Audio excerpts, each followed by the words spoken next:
ನಮಸ್ತೆ ಸ್ನೇಹಿತರೆ, ಶಕ್ತಿ ಚಾನೆಲ್ಗೆ ಸ್ವಾಗತ. ಹೇಗಿದ್ದೀರಾ ನೀವೆಲ್ಲರೂ ಚೆನ್ನಾಗಿದ್ದೀರಾ ಅಂತ ನಾನು ಭಾವಿಸ್ತೀನಿ.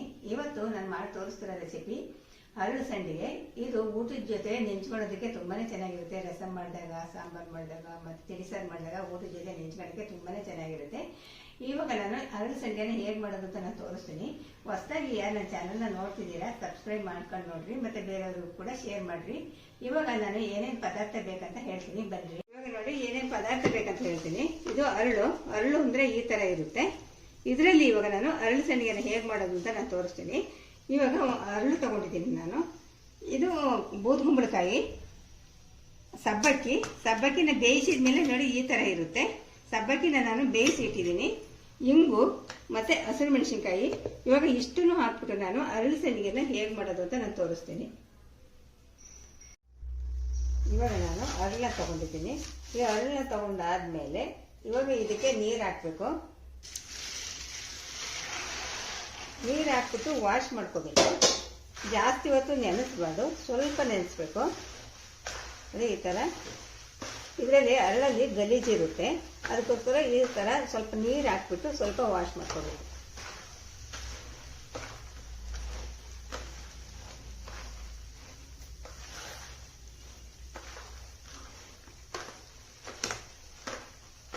ನೋಡಿ ಈ ಥರ ಜಾಸ್ತಿ ಹೊತ್ತು ನೆನೆಸ್ಬೇಡ್ರಿ.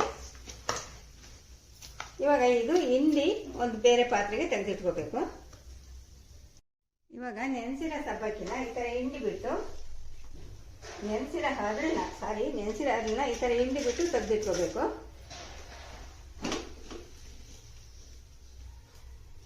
ನೀರೆಲ್ಲ ಹಿಂಡಿ ಬಿಟ್ಟು ಈ ಥರ ತೆಗೆದಿಟ್ಕೋಬೇಕು. ಎಲ್ಲದನ್ನು ಕೂಡ ಈ ಥರ ನಾನು ನೀರು ಹಿಂಡಿಬಿಟ್ಟು ತೆಗೆದಿಡ್ತೀನಿ. ನೋಡಿ ಈ ಥರ ನೀರು ಹಿಂಡಬೇಕು. ಹಿಂಡಿಬಿಟ್ಟು ಈ ಥರ ಹಾಕಬೇಕು. ಇದರಲ್ಲಿ ನೀರೆಲ್ಲ ನೋಡಿ ಈ ಥರ ನೀರೆಲ್ಲ ತೆಗಿಬೇಕು. ಈ ಥರ ಹಿಂಡಿಬಿಟ್ಟು ನೀರೆಲ್ಲ ತೆಗೆದುಬಿಟ್ಟು ಹಾಕಬೇಕು.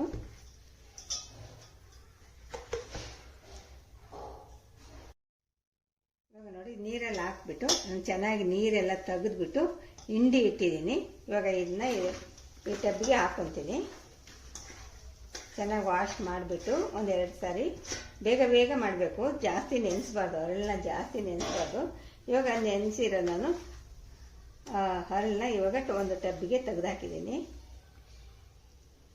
ಇವಾಗ ಮೊದಲಿಗೆ ನಾನು ಹಸಿಮೆಣಸಿನ್ಕಾಯಿ ಹಾಕ್ತೀನಿ. ನೋಡಿ ಹಸಿಮೆಣಸಿನ್ಕಾಯಿನ ಸಣ್ಣದಾಗಿ ರುಬ್ಕೊಂಡಿದ್ದೀನಿ. ನೀವು ಕಟ್ ಮಾಡಿ ಕೂಡ ಹಾಕ್ಕೋಬೋದು. ಹಸಿಮೆಣಸಿನ್ಕಾಯಿ, ಬೇಯಿಸಿ ಇಟ್ಕೊಂಡಿರೋ ಸಬ್ಬಕ್ಕಿ, ಇದನ್ನು ಸ್ವಲ್ಪ ಹೆಚ್ಚು ಕಮ್ಮಿ ಹಾಕ್ಕೋಬೋದು, ಪರವಾಗಿಲ್ಲ. ನಿಮಗೆ ಎಷ್ಟು ಬೇಕು ನೋಡಿಕೊಂಡು ಕಲ್ಸ್ಕೊಳ್ಳುವಾಗ ಹಾಕ್ಕೊಳ್ರಿ. ಸಬ್ಬಕ್ಕಿ ಬೇಯಿಸಿ ಇಟ್ಕೊಂಡಿರೋ ಸಬ್ಬಕ್ಕಿ, ನೋಡಿ ತುರಿದಿಟ್ಕೊಂಡಿರೋ ಕುಂಬಳಕಾಯಿ,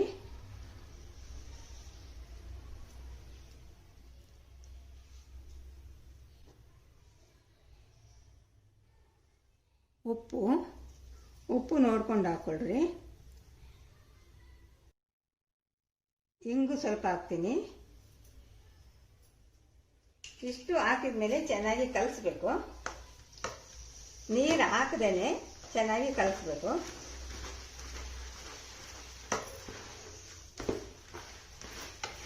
ನೋಡಿ ಈ ಥರ ನಾನು ತೋರಿಸ್ತಾ ಇದ್ದೀನಲ್ಲ, ಈ ಥರ ಚೆನ್ನಾಗಿ ಕಲಿಸ್ಬೇಕು.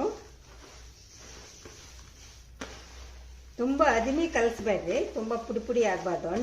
ಅಂಟು ಬರೋವರೆಗೂ ಕಲಿಸ್ಬೇಕಷ್ಟೇ. ನೋಡಿ ಇವಾಗ ಈ ಥರ ಕಲಿಸ್ಬೇಕು. ನೋಡಿ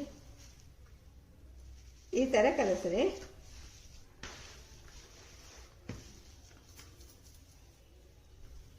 ಇವಾಗ ಹೆಂಗೆ ಹಾಕೋದು ಅಂತ ನಾನು ತೋರಿಸ್ತೀನಿ. ಇವಾಗ ನೋಡಿ ಇದನ್ನ ಮಾಡಿ ಮೇಲೆ ಬಿಸಿಲಲ್ಲಿ ಹಾಕಬೇಕು. ಒಂದು ಪ್ಲಾಸ್ಟಿಕ್ ಶೀಟ್ ತಗೊಂಡು ಮೇಲೆ ಮಾಡಿ ಮೇಲೆ ಬಿಸಿಲು ಬರೋ ಜಾಗದಲ್ಲಿ ಹಾಕಬೇಕು. ನಾನಿವಾಗ ಮನೇಲೇ ನಿಮಗೆ ಮಾಡಿ ತೋರಿಸ್ತಾ ಇದ್ದೀನಿ. ಇದನ್ನ ಒಂದು ಪ್ಲಾಸ್ಟಿಕ್ ಶೀಟ್ ತಗೊಂಡು ನೋಡಿ ಈ ಥರ ಪ್ಲಾಸ್ಟಿಕ್ ಶೀಟ್ ತಗೊಂಡಿದ್ದೀನಿ.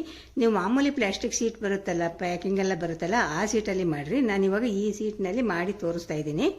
ಇದು ಬಿಸಿಲಿಗೆ ಹಾಕಬೇಕು. ನಾನು ಮನೆ ಒಳಗಡೆನೆ ಮಾಡಿ ತೋರಿಸ್ತಾ ಇದ್ದೀನಿ. ಇವಾಗ ನೋಡ್ರಿ ಇದು ಇದೆಯಲ್ಲ, ನಾವು ಕಲಸಿಟ್ಕೊಂಡಿದ್ವಲ್ಲ ಮಸಾಲೆ ಎಲ್ಲ ಹಾಕ್ಬಿಟ್ಟು ಹರಳಿಗೆ ಕಲಸಿಟ್ಕೊಂಡಿದ್ದೀನಲ್ಲ, ಇದನ್ನು ಈ ಥರ ಹಾಕಬೇಕು. ಹೇಗೆ ಅನ್ನೋದನ್ನ ನಾನು ತೋರಿಸ್ತೀನಿ.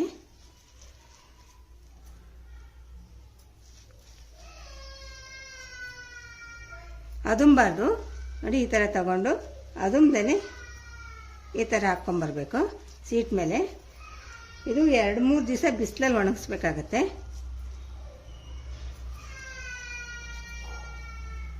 ಅದುಮ್ದೇ ಹಗೂರವಾಗಿರಬೇಕು. ಅದುಮಿದ್ರೆ ಎಣ್ಣೆಯಲ್ಲಿ ಕರೆದಾಗ ಅರಳಲ್ಲ ನೋಡಿ. ಈ ಥರ ಹಾಕಬೇಕು.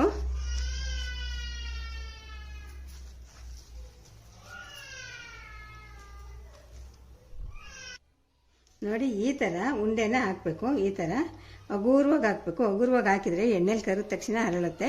ಇದನ್ನು ನೀವು ಕಲಸಿದ ಮೇಲೆ ಬಿಸಿಲು ಬರೋ ಜಾಗಕ್ಕೆ ತೊಗೊಂಡೋಗ್ಬಿಟ್ಟು ಪ್ಲ್ಯಾಸ್ಟಿಕ್ ಶೀಟು, ಈಗ ಪ್ಯಾಕಿಂಗ್ ಶೀಟ್ ಬರುತ್ತಲ್ಲ ಅದರಲ್ಲಿ, ಆ ಥರ ಪ್ಲ್ಯಾಸ್ಟಿಕ್ ಶೀಟಲ್ಲಿ ನಾನು ತೋರಿಸ್ತೀನಿ ನೋಡಿ. ಈ ಥರ ಪ್ಲ್ಯಾಸ್ಟಿಕ್ ಶೀಟ್ ಮೇಲೆ ನೀವು ಮಾಡಿ ಮೇಲೆ ಒಣಗಾಕಬೇಕು. ಮಾಡಿ ಮೇಲೆ ಬಿಸಿಲು ಬರಬೇಕು. ಚೆನ್ನಾಗಿ ಬಿಸಿಲು ಬಂದಾಗ ಈ ಥರ ಮಾಡಿ ಹಾಕಿದರೆ 3 ದಿವಸ ಬೇಕು ಇದು ಒಣಗೋದಕ್ಕೆ. 3 ದಿವಸ ಒಣಗಿದ್ರೆ ಆವಾಗ ಒಳಗಡೆ ಹಸಿ ಎಲ್ಲ ಇರಲ್ಲ. ಆವಾಗ ಎಣ್ಣೆಲಿ ಕರೆದ್ರೆ ತುಂಬ ಚೆನ್ನಾಗಿ ಅರಳುತ್ತೆ. ಈ ಥರ ಮೊದಲು ನೀವು ಮಾಡಿಬಿಟ್ಟು ಆಮೇಲೆ ಬಿಸಿಲಿಗೆ ತೊಗೊಂಡೋಗಿ ಮಾಡಿ ಮೇಲೆ ಹಾಕ್ರಿ. ಇವಾಗ ಒಣಗಿದ ಮೇಲೆ ಹೇಗೆ ಬರುತ್ತೆ ಅಂತ ನಾನು ತೋರಿಸ್ತೀನಿ. 3 ದಿವಸ ಚೆನ್ನಾಗಿ ಬಿಸಿಲಲ್ಲಿ ಒಣಗಿಸಿದ ಮೇಲೆ ನೋಡಿರಿ ಈ ಥರ ಆಗುತ್ತೆ. ಚೆನ್ನಾಗಿ ಬಿಸಿಲಲ್ಲಿ ಒಣಗಬೇಕು. ಇವಾಗ ನಾವು ಮುರಿದ್ರೆ ನೋಡಿ, ಈ ಥರ ಮುರಿದ್ರೆ ಒಳಗಡೆ ಹಸಿ ಇರಬಾರ್ದು ನೋಡಿ. ಈ ಥರ ಒಳಗಡೆ ಹಸಿ ಇರಬಾರ್ದು. ಒಳಗಡೆ ಹಸಿ ಇದ್ದರೆ ಅದು ದೊಡ್ಡದಾಗಲ್ಲ, ಉಬ್ಬಿ ಬರಲ್ಲ, ಅದು ತುಂಬ ಗರ್ಗರಿ ಆಗಲ್ಲ ನೋಡಿ. ಫುಲ್ ಒಣಗಿದೆ ನೋಡಿ, ಒಳಗಡೆ ಎಲ್ಲ ಟೊಳ್ಳಾಗಿದೆ ನೋಡಿರಿ. ಈ ಥರ 3 ದಿವಸ ಬಿಸಿಲಲ್ಲಿ ಚೆನ್ನಾಗಿ ಒಣಗಿಸ್ಬೇಕು. ಆವಾಗ ಚೆನ್ನಾಗಿ ನಾವು ಎಣ್ಣೆಲಿ ಕರೆದ್ರೆ ತುಂಬ ಗರ್ಗರಿ ಆಗುತ್ತೆ. ಹಸಿ ಇರಬಾರ್ದು. ಈಗ ನಾನು 3 ದಿವಸ ಒಣಗಿಸಿ ಇಟ್ಟಿದ್ದೀನಿ. ಇವಾಗ ನಿಮಗೆ ಎಣ್ಣೆಲಿ ಕರೆದು ತೋರಿಸ್ತೀನಿ ಯಾವ ಥರ ಆಗುತ್ತೆ ಅಂತ. ಇವಾಗ ನೋಡಿರಿ ಎಣ್ಣೆ ಇಟ್ಟಿದ್ದೀನಿ. ಎಣ್ಣೆ ಚೆನ್ನಾಗಿ ಕಾದಿದೆ. ಇವಾಗ ನಾನು ಒಂದು ಹಾಕಿ ತೋರಿಸ್ತೀನಿ ನಿಮಗೆ.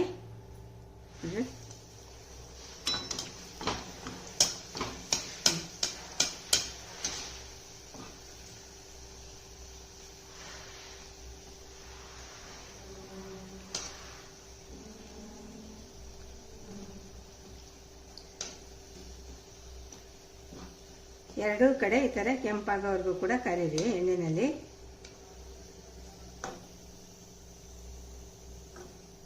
ನೋಡ್ರಿ ಎಷ್ಟು ದಪ್ಪ ಆಗಿದೆ ನೋಡ್ರಿ. ತುಂಬ ಎಷ್ಟು ಸಣ್ಣ ಇತ್ತು ಸಂಡಿಗೆ, ಇವಾಗ ಎಷ್ಟು ದಪ್ಪ ಆಗಿದೆ ನೋಡ್ರಿ.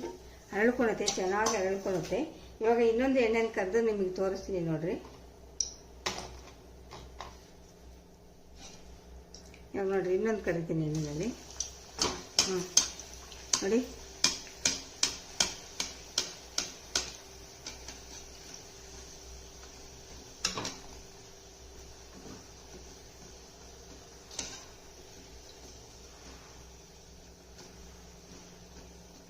ಚೆನ್ನಾಗಿ ಒಣಗಿಸ್ಬೇಕು. ಚೆನ್ನಾಗಿ ಒಣಗಿಸಿದ್ರೆ ಚೆನ್ನಾಗಿ ಗರಿಗರಿಯಾಗಿ ಬರುತ್ತೆ. ಒಳಗಡೆ ಹಸಿ ಇರಬಾರ್ದು ನೋಡ್ರಿ. ಹಸಿ ಇದ್ದರೆ ಅರಳ್ಕೊಳಲ್ಲ. ಇವಾಗ ನೋಡ್ರಿ ಇನ್ನೊಂದು ಹಾಕಿ ತೋರಿಸ್ತೀನಿ ನಾನು.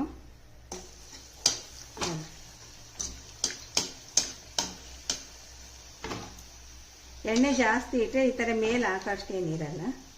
ನಾನು ಎಣ್ಣೆ ಕಡಿಮೆ ಇಟ್ಟಿದ್ದೀನಿ. 3 ದಿವಸ ಒಣಗಿಸ್ಬೇಕು. 3 ದಿವಸ ಚೆನ್ನಾಗಿ ಒಣಗಿಸಿದ್ರೆ ತುಂಬ ಗರ್ಗರಿಯಾಗಿ ಬರುತ್ತೆ.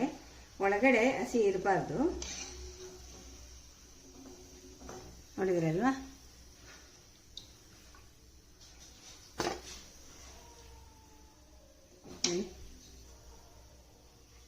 ಇವಾಗ ನೋಡ್ರಿ ಎಣ್ಣೆಲಿ ಕರೆದ ಮೇಲೆ ಈ ಥರ ಆಗುತ್ತೆ ನೋಡ್ರಿ. ನೋಡಿ ಈ ಥರ ಚೆನ್ನಾಗಿ ಅರಳ್ಕೊಳುತ್ತೆ. ಒಳಗಡೆ ಎಲ್ಲ ಗರಿಗರಿಯಾಗಿರುತ್ತೆ. ಇವಾಗ ನಾನು ಒಂದು ಕಟ್ ಮಾಡಿ ನಿಮಗೆ ತೋರಿಸ್ತೀನಿ ಯಾವ ಥರ ಇದೆ ನೋಡಿ. ನೋಡಿ ತುಂಬ ಗರಿಗರಿಯಾಗಿ ಬರುತ್ತೆ ನೋಡಿ. ತುಂಬ ಗರಿಗರಿಯಾಗಿರುತ್ತೆ. ತುಂಬ ಚೆನ್ನಾಗಿರುತ್ತೆ. ಊಟದ ಜೊತೆ ನೆಂಚ್ಕೊಳ್ಳೋಕ್ಕೆ ತುಂಬಾ ರುಚಿಯಾಗಿರುತ್ತೆ. ಖಂಡಿತ ನಿಮ್ಮನೇಲಿ ನೀವು ಒಂದ್ಸರಿ ಟ್ರೈ ಮಾಡಿ ನಿಮ್ಮ ಅನಿಸಿಕೆ ಅಭಿಪ್ರಾಯಗಳನ್ನ ಕಾಮೆಂಟ್ನಲ್ಲಿ ತಿಳಿಸಿರಿ. ಅರಳು ಸಂಡಿಗೆ ರೆಡಿ ಆಯಿತು. ಈ ವಿಡಿಯೋ ನಿಮಗೆ ಇಷ್ಟ ಆದರೆ ಒಂದು ಲೈಕ್ ಕೊಡಿ, ಶೇರ್ ಮಾಡಿ. ಪ್ಲೀಸ್ ನನ್ನ ಚಾನಲ್ಗೆ ಸಬ್ಸ್ಕ್ರೈಬ್ ಮಾಡಿ.